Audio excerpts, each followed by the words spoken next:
Hello everyone, welcome to my channel. আজকে ওনার math নিয়ে আসি। আজকে আমরা দুইটা অঙ্ক করবো। একটা অঙ্ক প্রথমটা হলো শতকরা বার্ষিক 10% সুদে ৮,০০০ টাকা ৯ মাসের সুদ কত। সুদ বার করতে একটা ফর্মুলা আছে, শর্টকাট ফর্মুলা, সেটা হলো সুদ সমান মূলধন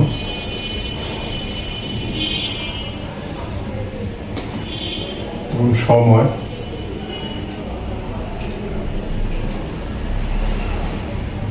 কোন হলো সুদের হার।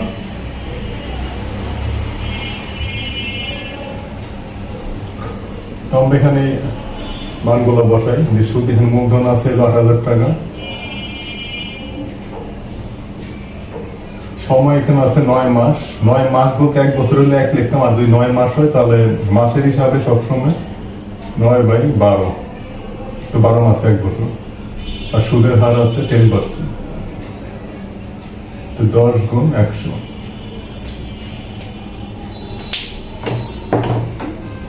তাহলে আমরা এখানে ভাগ করে পাই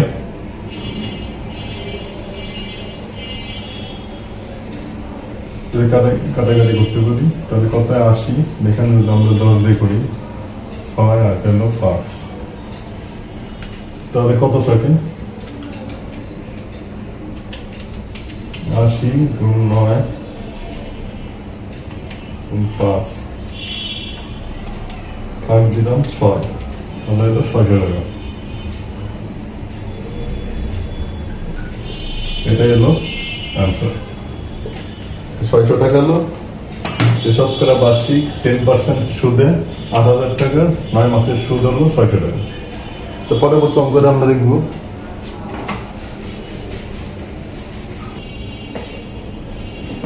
দ্বিতীয় অঙ্কটা হলো x⁴ মাইনাস x² প্লাস 1 সমান 0 হলে x প্লাস 1/x সমান কত। এই অঙ্কটা আমরা এখান থেকে এই দিকটা শুরু করবো। এখানে দেওয়া আছে হলো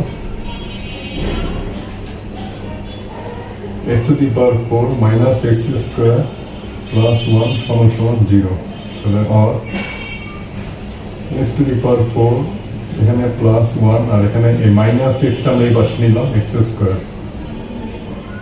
তারপর আমরা এই পাশে নিয়ে আসলাম x² নিচে দিলাম সমান 1। এটা যদি আমরা ভাঙি তাহলে কি দাঁড়ায় x⁴ x² প্লাস 1/x² সমান 1। এটা আমরা কাটাকাটি করি, x² দ্বারা x² প্লাস 1/x² সমান 1। তো এটা হলো a² প্লাস b² এর formula. a² plus b² formula জানি a plus b whole square minus 2ab সমান 1। এটা কাটাকাটি করলে ধরে হলো x plus 1/x whole square minus 2 সমান 1। তো x প্লাস 1/x স্কয়ার সমান 1 প্লাস 2। এটা দ্বারা x plus 1/x whole square সমান 3। তো অ্যান্সারটা আমরা পাই x প্লাস 1/x সমান √3। পেলো অ্যান্সার। ঠিক আছে বন্ধুরা, আজকে পর্যন্তই। আজকে দুইটা অঙ্ক শিখলাম, পরবর্তী ক্লাসে আর অঙ্ক আমরা দেখবো। তো ভিডিওটি ভালো লাগলে সবাই লাইক, কমেন্ট, শেয়ার এবং অবশ্যই সাবস্ক্রাইব করুন। ধন্যবাদ সবাইকে, সবাই ভালো থাকবেন।